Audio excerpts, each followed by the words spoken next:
maangaabkii cali maxamed baa meel xun inagey salaad cali ninku madaxu yahay muruga haysa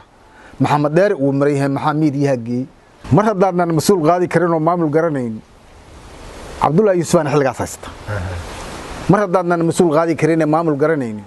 haddii madax munaafiq la rabo lagana maarmaynin midkii hore maxaa lagu noqon maxamed loo cayr midkii hore maxaa lagu noqon maxamed loo cayr marid kan sumaysan maarta leh mirku u fuulay malaawaha majnuunka manihin qoon maamulo madaxweyne ummadda ay rabto sharaf iyo maamuus leh mid kale oo maqruun kan ahayn madaxa loo doorto nuxumaata ila maagan baase meel fog ka arkaa miishaarta iyo midiyaha afka lahu nugula meeray murtadkii hawiye mar la yiri maanta noo yimi madarkicis intuu magac ka helo maarta waa soon maxamuud iyo martiilaan ahayn laba mataana mursado iyo xawaadlana way mitidayaan gugundhaba ismiidaamiyo miinadii xiray ayro mug weyn loo oo maahadaha madaxa ka goyn saleebaana wuu miri yaqaan gaalmaniiniya sacad wuu macaan yahay markii la ismutiyo maalin dirireed muduloodsa meeshaan ka rabay maanta laga waa haddaad ii macaan tahay meel allah kuga maageen maalinkii maglaga la isdaraad naga maqnaateen oon magaca raadinayo moolifluhu joogi micno male inaad muuqato oo milgalahayn meeshaad ku nooleed adoo mudanaheedii muqdisho la maamulaya madal dharaareed ma jeerteen garowiye ka yimid midug iyo boosaaso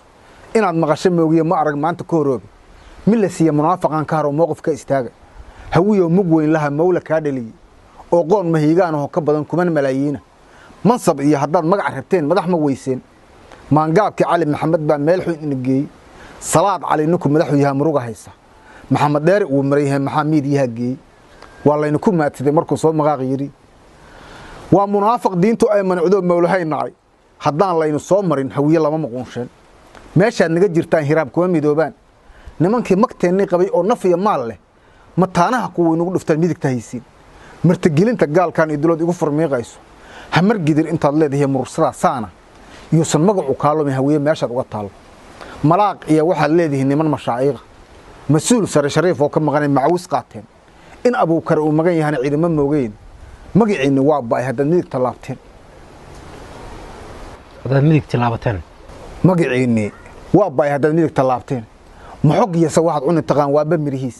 makiinada cajiib baa shidin maalin iyo leyl muufada inta dubatida maraq ku daarta mooskiya maqaasimidaas adgadi taqaaniin waana ka madoodahay martaba iyo maan rag leeyahay meesha la iska qonfaayay lama socotiin ama dagaalka galaan ama naga leex gabaygaas mudulood iyo hawiyo dhan oo uu taabanayo buu ahaa xilligeediina wala soo maray ma ka falceliyeen laba qodob ugu falcelsheen qaar colaada ay qaadeen waxa la yiri munaafiqaas meesha lagu arko hal dil waa dilta oo shaaw hala soo qabto alla dagaal galila ka rabi qaarna waxa la run sheegay dagaalka aan galan labadaas u kala jabeen waa kaas